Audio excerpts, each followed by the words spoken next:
Saudara sekalian yang kekasih, salah satu ciri dari orang yang benar-benar telah hidup baru di dalam Tuhan Yesus adalah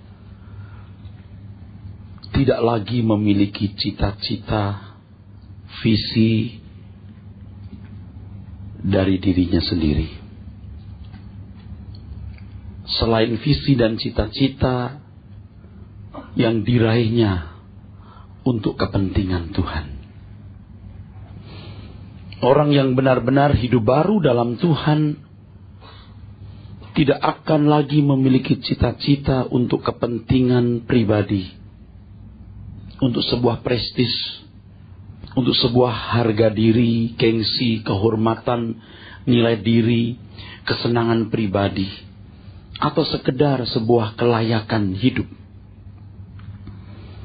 Tak dapat disangkal, saudaraku, selama ini kita meraih cita-cita hanya untuk menempatkan diri kita berharga di mata manusia, atau paling tidak agar kita dapat memiliki kehidupan yang layak seperti manusia lain. Ini adalah kesalahan kita, kesalahan saya, kesalahan saudara. Orang yang telah ditebus oleh darah Tuhan Yesus harus menyadari dan harus menerima bahwa yang berhak memiliki visi, yang berhak memiliki cita-cita, yang berhak memiliki rancangan atau rencana adalah Tuhan, bukan kita. Biasanya kita menaruh cita-cita kita setinggi mungkin. Dan kita menggerakkan hidup kita dari hari ke hari, dari minggu ke minggu, dari bulan ke bulan, dari tahun ke tahun untuk meraih apa yang kita cita-citakan tersebut. Dan di balik itu, saudaraku, ada prestis, harga diri, gengsi, kehormatan, nilai diri, kesenangan pribadi, atau paling tidak kelayakan hidup seperti manusia lain. Tetapi setelah kita ditebus oleh darah Tuhan Yesus, Tuhan yang meletakkan visinya, Tuhan yang menempatkan cita-citanya, Tuhan yang menempatkan rancangan dan rencananya, sehingga kita menggerakkan hidup kita dari hari ke hari, dari minggu, bulan, dan tahun untuk meraih apa yang Tuhan rancang tersebut. Disinilah saudaraku sekalian kita dapat menggelar hidup kita sesuai dengan apa yang difirmankan Tuhan. Baik kamu makan atau minum atau melakukan sesuatu yang lain, lakukanlah semua itu untuk kemuliaan Tuhan. Oleh sebab itu anak Tuhan yang mengerti hal ini tidak akan mudah mengatakan aku punya visi. Sebab anak Tuhan yang mengerti kebenaran ini akan sadar bahwa dia tidak berhak memiliki visi. Hidupnya haruslah merupakan satu pekerjaan roh Tuhan untuk meraih apa yang Tuhan rancang dalam hidup individu.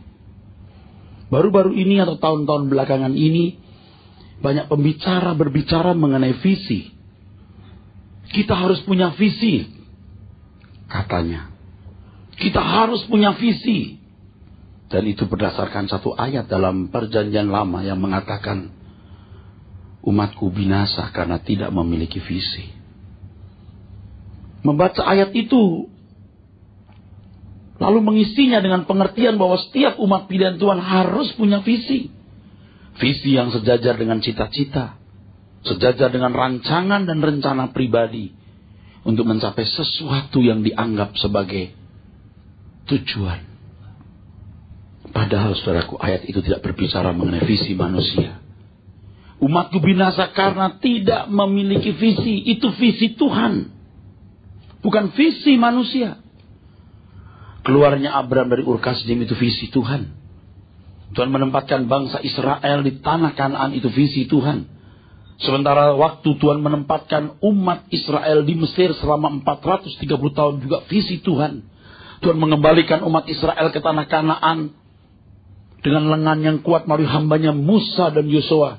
Itu juga visi Tuhan.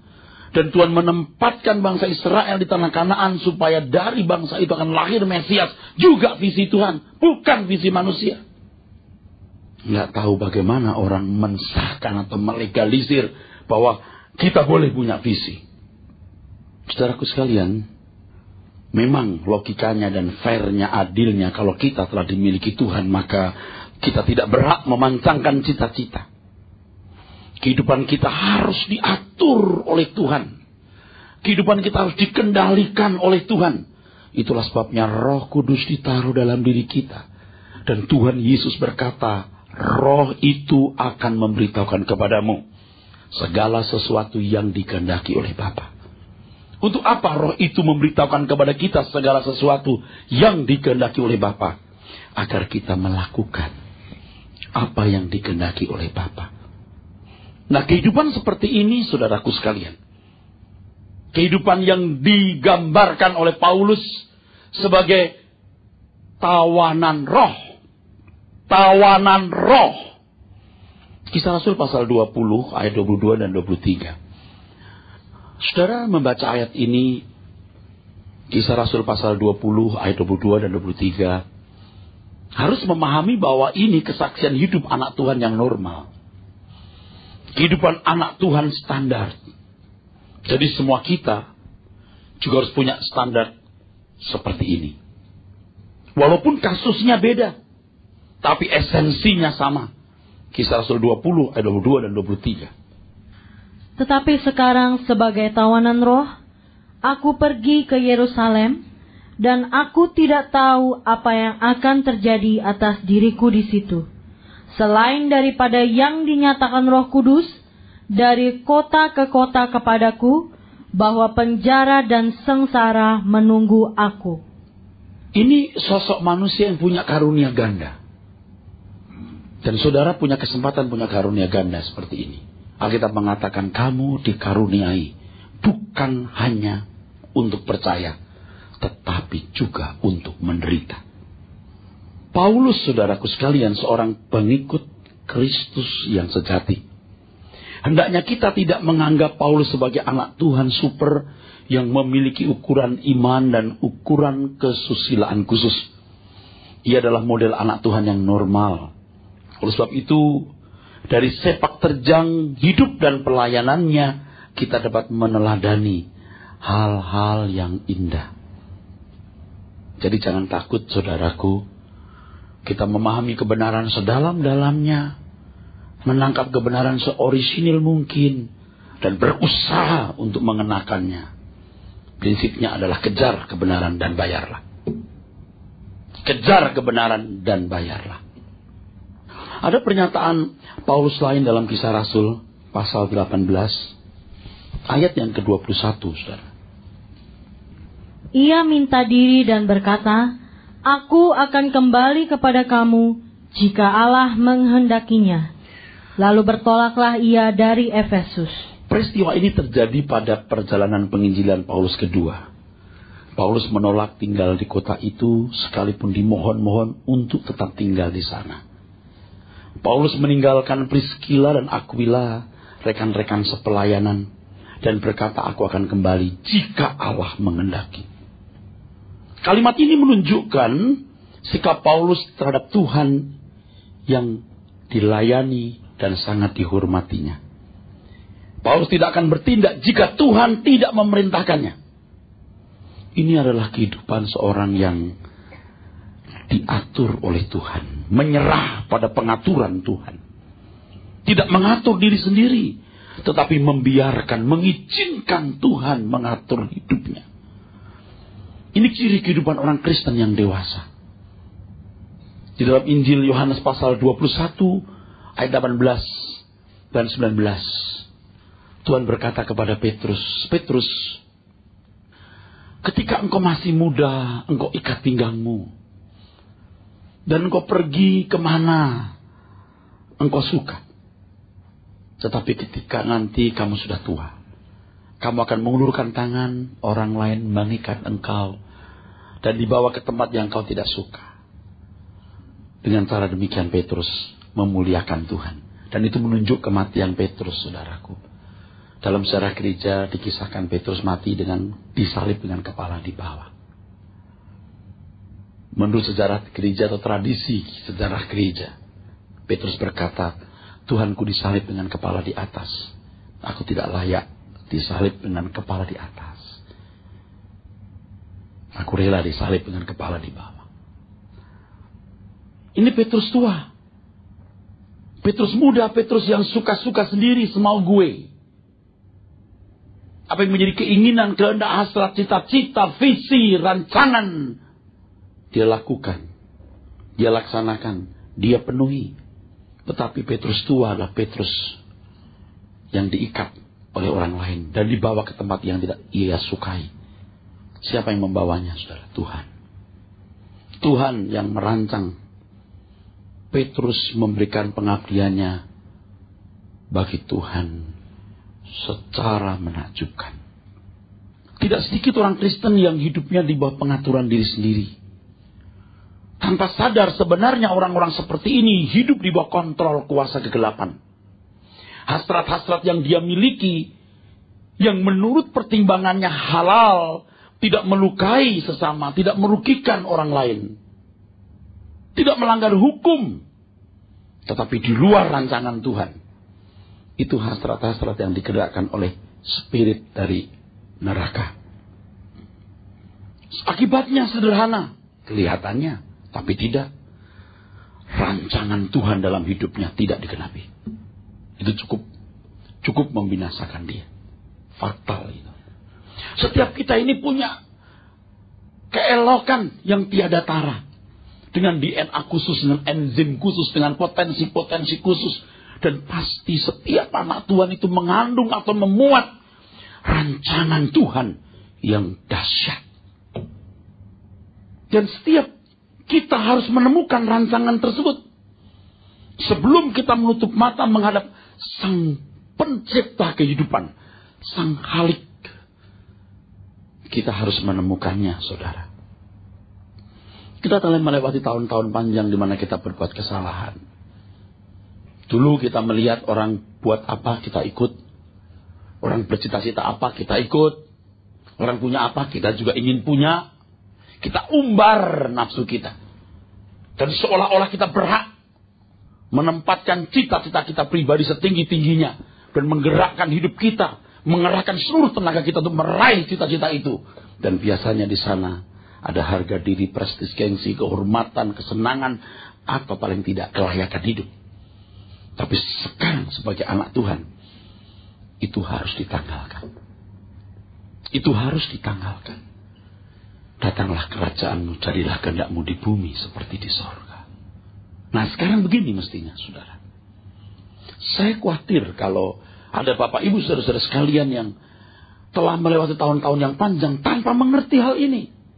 Dan kalau saudara bertemu dengan Tuhan, Sang Pencipta kehidupan, saudara, bagaimana bisa mempertanggungjawabkan hidup saudara? Saudara gak bisa berkata, ini hidupku Tuhan. Itu hidupku, kata Tuhan. Itu hidupku, bukan hidupmu. Aku yang memberi hidup. Dan kalau aku memberi hidup, suka-sukaku. Hendak ku apakan hidup yang kuberikan kepadamu. Dan seharusnya kamu tunduk. Saudara sekalian, jikalau kita mengerti hal ini, maka persoalan-persoalan kita menjadi kecil.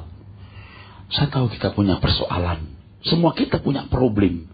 Tetapi ketika kita melihat satu problem ini, apakah rancangan Tuhan dalam hidupku telah kupenuhi? Apakah rancangan Tuhan dalam hidupku telah kugenapi?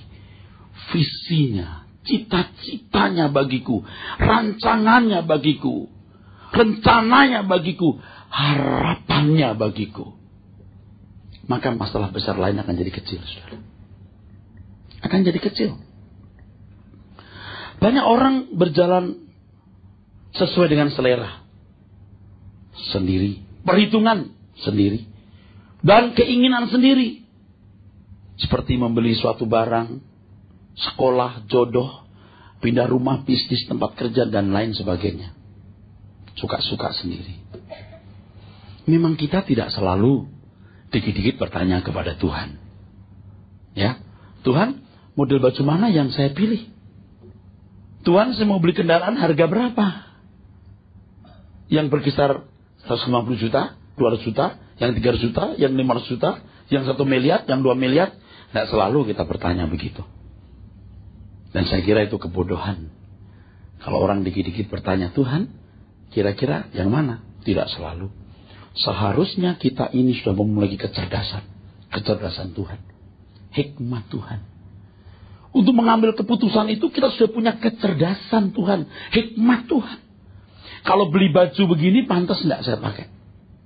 Model begini memberkati saya enggak? Itu dengan cepat kita mesti bisa memutuskan. Untuk keadaanku seperti ini, kira-kira mobil merek apa yang pantas ku kendarai? Itu harus sudah kita pahami secara cepat. Kecuali hal-hal yang prinsip seperti jodoh. Nah, itu perlu ada dialog-dialog panjang.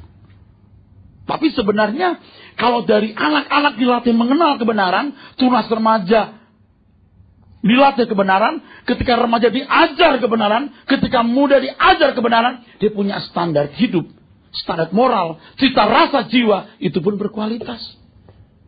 Begitu ketemu pria, ini si wanita, udah tahu. Itu sensornya udah jelas. Bukan pria seperti ini. Ini mah sampah. Ditinggalin. Nggak usah nunggu 2 bulan. Baru ketemu 2 hari.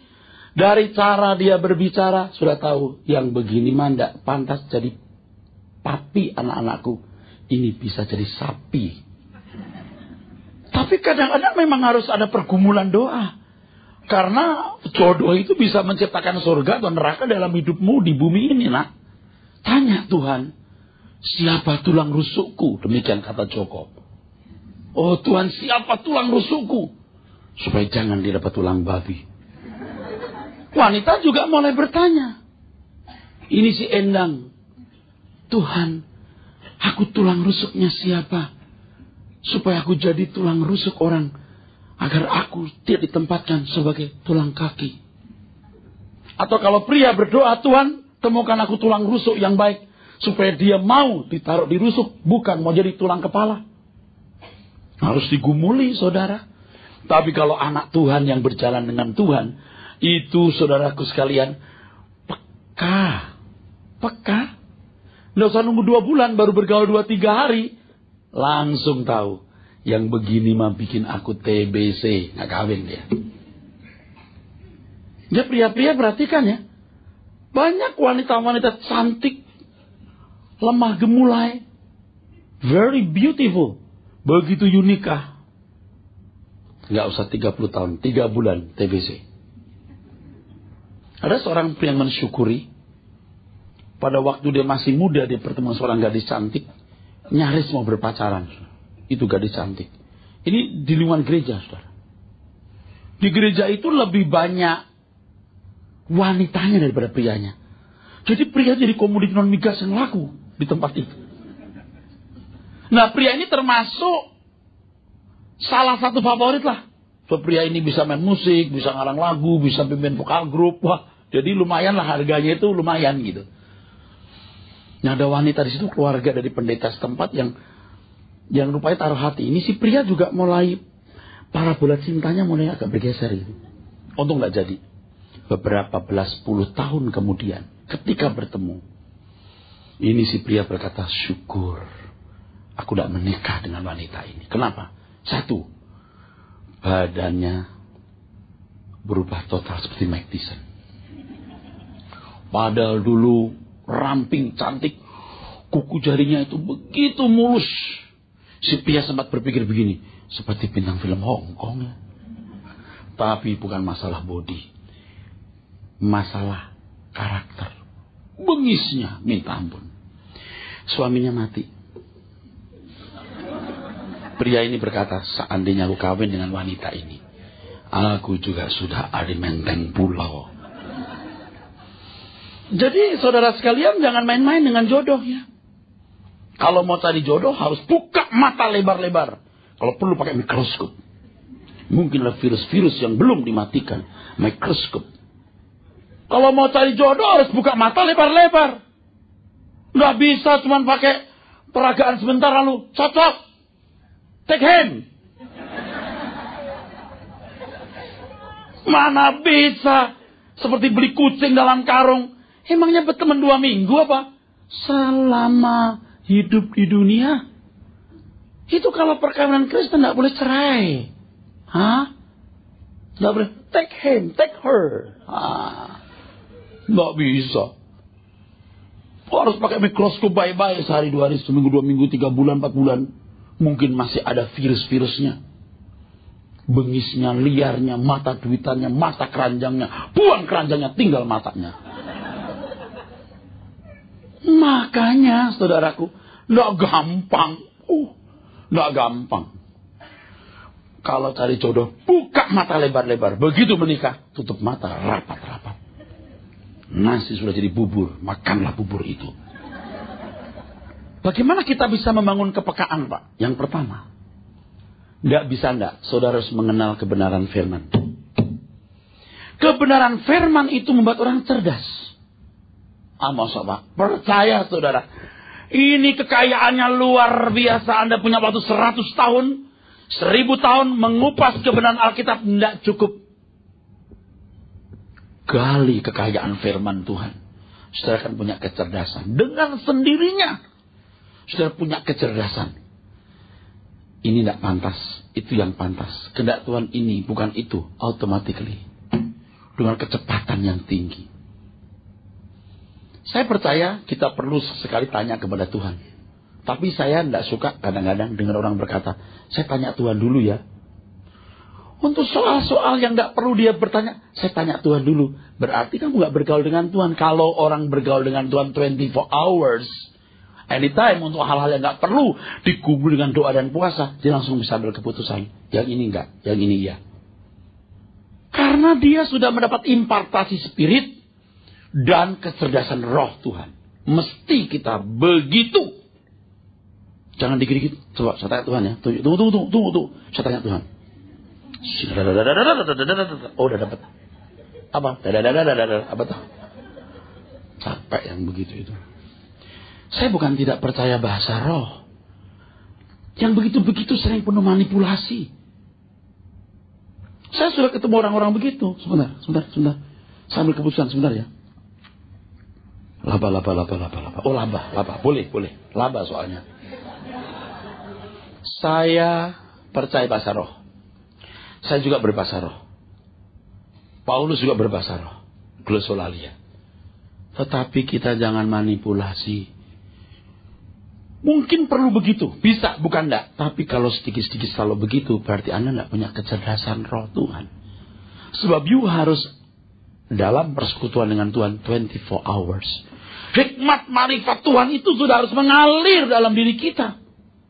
Kecerdasan itu, saudaraku, dari pengertian akan kebenaran. Yang kedua, bagaimana punya kecerdasan dan kepekaan untuk mengerti kehendak Tuhan. Supaya jangan mudah berkata, aku punya visi. Yang kedua, punya komitmen untuk tidak melukai hati Tuhan. Punya komitmen untuk menyenangkan hatinya. Tuhan, aku mau menyukakan hatimu. Dan komitmen ini harus di-update every day. Tiap hari di-update. Oleh sebab itu, duduk diam di kaki Tuhan, bertemu Tuhan itu mutlak. Itu lebih mutlak dari mandi, saudara. Kita nggak akan betah nggak mandi dalam 1 hari. Mesti mandi. Nggak kuat, nggak makan. Kecuali sedang puasa. Tidak dialog dengan Tuhan secara khusus setiap hari. Kita nggak akan betah. Duduk diam, kita berdoa. Dialog dengan Tuhan. Seorang pendeta, seorang worship leader, seorang singer harus punya waktu untuk dialog dengan Tuhan. Supaya nyanyian dan doanya nyambung dengan Tuhan. Dan tiap hari mengupdate Tuhan. Aku mau menyenangkan hatimu. Tuhan, aku tidak mau melukai engkau. Itu diupdate. Yang ketiga, jangan membuat plot.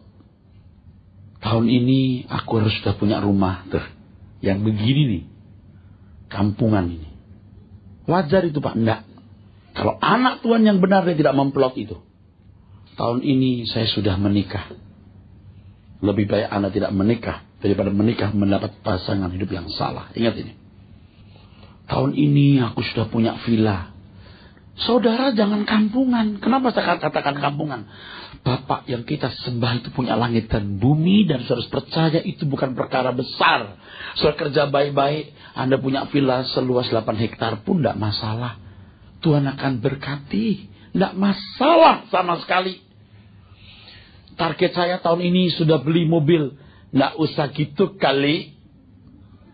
Jangan memplot. Itu tidak boleh dijadikan masalah besar dalam hidup ini. Ini yang bisa merusak rancangan Tuhan itu di situ. Mengalirlah dalam arti yang benar. Yang keempat, raihlah segala sesuatu untuk kemuliaan Tuhan. Raihlah segala sesuatu untuk kepentingan Tuhan, saudara. Nah, di sini kita sungguh-sungguh akan menemukan kehendak Tuhan. Oleh sebab itu kita juga harus memiliki api, fire, spirit. Untuk mengerti apa kehendak Tuhan dalam hidup kita. Apa visinya dalam hidup kita. Apa cita-cita Tuhan untukku, rancangan Tuhan untukku. Ini bukan sesuatu yang mudah, saya tahu saudaraku. Bukan sesuatu yang mudah, saudara. Kalau kita belajar kebenaran firman Tuhan, kita punya komitmen untuk tidak melukai hati Tuhan. Komitmen untuk menyukakan, menyenangkan hatinya. Tidak punya plot dan meraih segala sesuatu untuk kepentingan Tuhan, saudaraku. Tuhan akan mengajarkan kehendaknya. Dan itu membuat hidup kita berat. Berat. Dulu ada lagu, ini lagu apa namanya? Mungkin saudara pernah dengar ya. Jalan serta Yesus, jalan sertanya setiap hari. Jalan serta Yesus, serta Yesus selamanya. Wah, lagunya itu kelihatan ceria gitu, menyenangkan gitu, ya. Kelihatan menyenangkan gitu ya, saudara. Ini dari saat saya muda, saya sudah nyanyikan lagu ini, saudara, ya.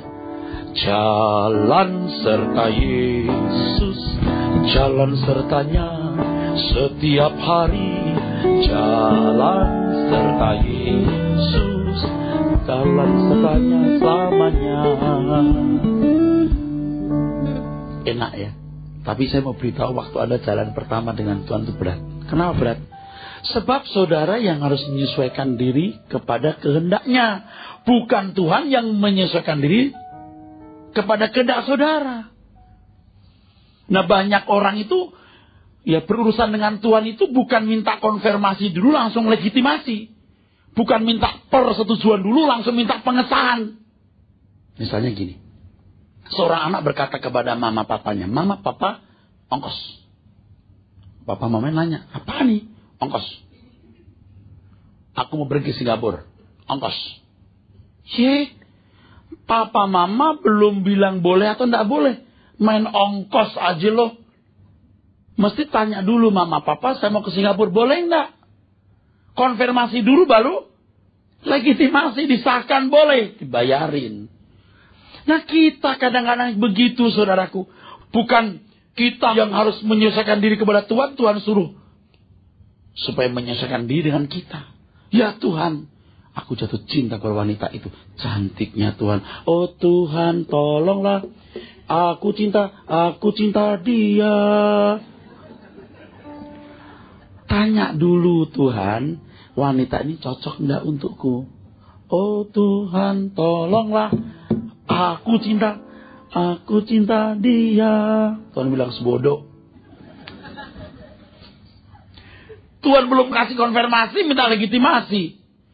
Ya Tuhan, berkatilah cita-citaku. Cita-citaku. Tuhan belum kasih konfirmasi. Tuhan, berkatilah Tuhan cita-citaku. Aku menjadi dokter hewan. Bukan tidak boleh punya cita-cita. Tuhan mau kita punya cita-cita. Tapi cita-citanya, kamu dokter hewan, kamu dokter gigi, kamu dokter umum. Bisa. Tuhan mau jadikan Anda pedagang aneka. Mau jadi dokter hewan. Dicakar monyet, enggak. Saudara, tapi penghiburan yang saya mau beritahu kepada saudara, dalam kesalahan Tuhan bisa rubah untuk kemuliaannya. Jadi kita yang sudah melakukan banyak kesalahan, asal hari ini bertobat dan berkata, Tuhan, bagaimana keadaan ini Tuhan? Bisa enggak Tuhan mengampuni aku, memulihkan, memutihkan? Bisa. Tuhan bisa rubah. Walaupun hasilnya tidak semaksimal seperti kalau sejak muda kita mulai berjalan dalam rancangan Tuhan. Jadi jalan serta Yesus. Nggak gampang. Kita yang menyesuaikan diri dengan Tuhan. Nah, nyanyian itu kan nyanyian untuk orang-orang yang mungkin dulu zaman saya masih belum mengerti kebenaran yang orisinil ya. Sebab kita percaya kuasa Tuhan. Percaya kepada Tuhan berarti percaya energinya. Woi. Percaya kepada Tuhan berarti percaya kekuatan kuasanya. Itu orang Kristen yang nggak dewasa. Orang Kristen yang dewasa percaya kepada Tuhan, percaya kekuatan kehendaknya. Percaya kepada Tuhan itu percaya kekuatan kehendaknya, bukan percaya kekuatan kuasanya. Kekuatan kuasanya memang tidak perlu dilakukan. Kalau orang pergi ke dukun, pasien yang ke dukun tidak mempersoalkan apa kehendak sang dukun. Yang diyakini kuasa sang dukun. Yang penting seremonial. Yang penting ritualnya dipenuhi. Dukun itu minta apa? Oh, minta ayam hitam. Kulit hitam, bulu hitam, dan mata hitam. Ayam picak maksudnya. Bunga 7 rupa dan kemenyan yang dibakar. Dipenuhi. Dipenuhi ritualnya, berkah diberikan. Itu mekanisme dan proses perdukunan.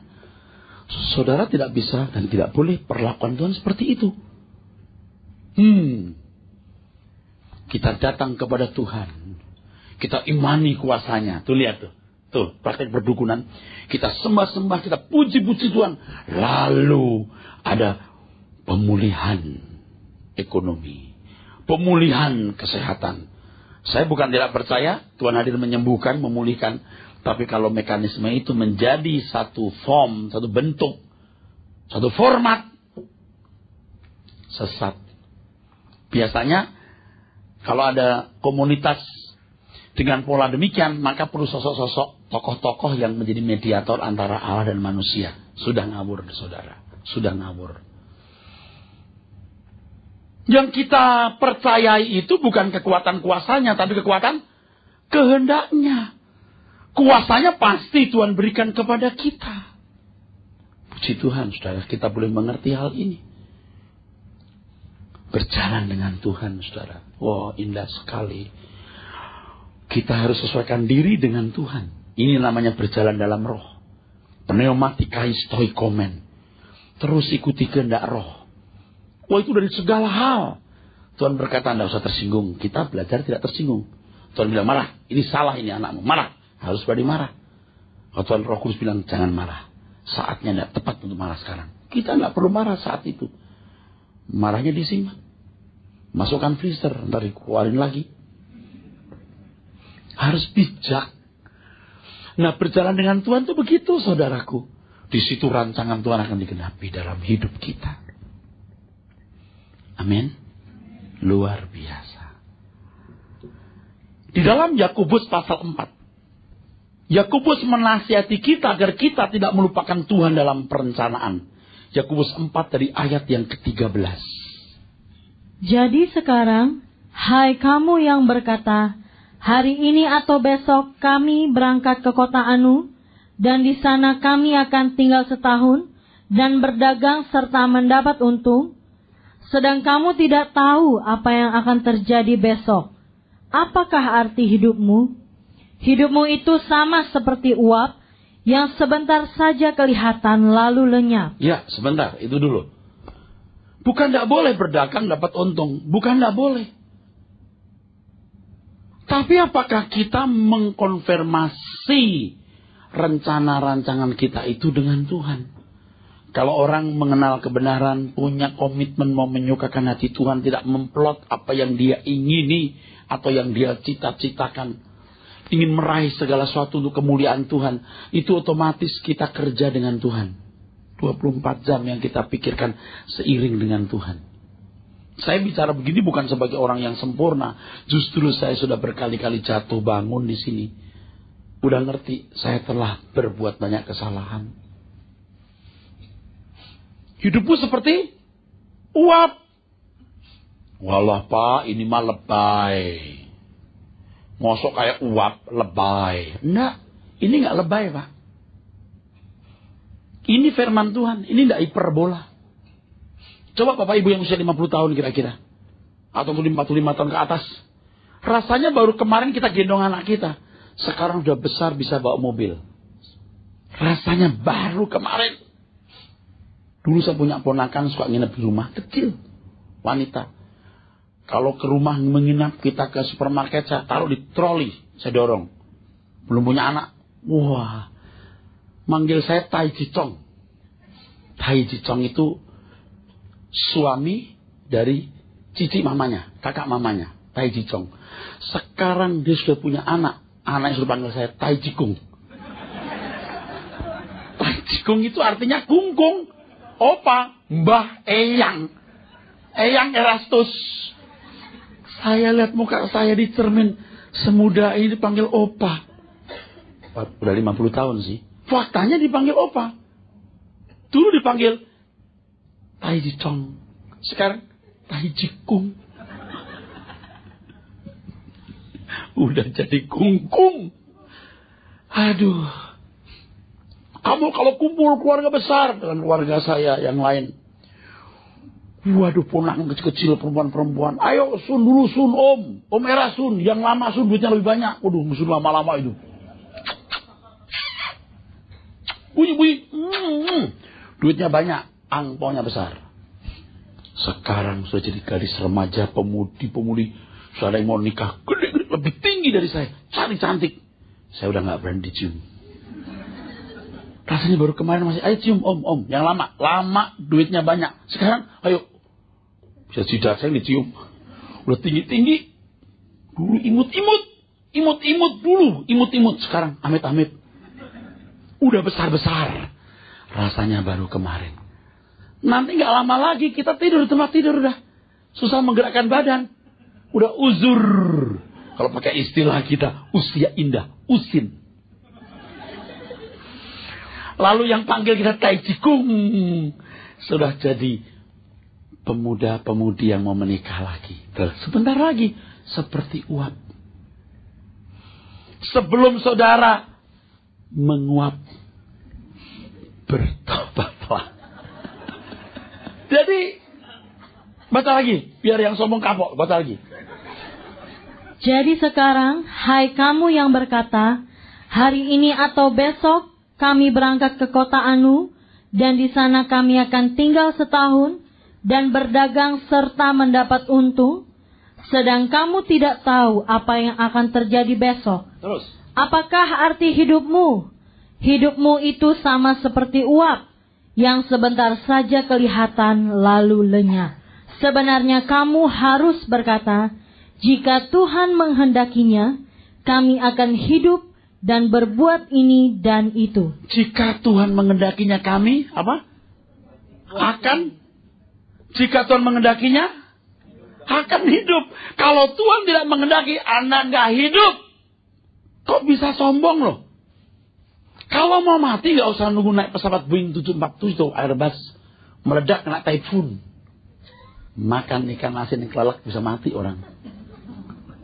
Lah kok orang bisa sombong loh? Sekarang kita harus tanya diri kita sendiri, aku ini di posisi apa? Sudah mengenapi rencana Tuhan belum? Nah Tuhan itu saudaraku menghendaki kita memiliki sikap hati yang benar ini.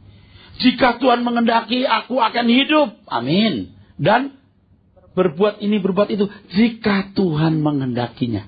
Tuh. Nah, kini menjadi filosofi hidup kita, saudara. Ya. Yuk kita mengakhiri sisa umur hidup kita secara manis atau dengan cantik di hadapan Tuhan. Kalau anak-anak belum bisa memahami apa yang saya khotbahkan, orang tua dulu. Nanti anak-anak akan melihat. Jadi penjelasannya dari orang tua. Wah Pak, tapi mengerti kehendak Tuhan sulit Pak. Gelap, abstrak. Tidak. Kalau Anda belajar terus Anda bisa. Latihan demi latihan untuk menangkap dan menemukan pimpinan Tuhan membuat kita peka. Ingat, Belajar firman Tuhan. Punya komitmen yang dibaharui. Aku mau menyenangkan hatinya. Jangan plot. Mengeplot keinginan-keinginan saudara. Dan raih segala sesuatu untuk kepentingan Tuhan. Latih itu. Jangan hanya mendengar firman Tuhan lalu setuju. Amin. Percaya bener ini bener. Nggak cukup. Praktek. Wah susah Pak. Praktek bisa Pak. Saya punya teman tuh nggak bisa berenang. Udah tua. Anak udah kuliah. Beberapa waktu yang lalu waktu kita jalan-jalan sama-sama. Wah dia belajar berenang. Kebuak. Susah. Bisa. You latihan terus bisa. Orang yang nggak belajar renang sungguh-sungguh lihat orang berenang. Bingung kok bisa ya. Tapi kalau dia masuk air. Kok rasanya ambles melulu ya. Lebih bingung lagi lihat orang badannya gemuk. Bisa mengapung di air gini.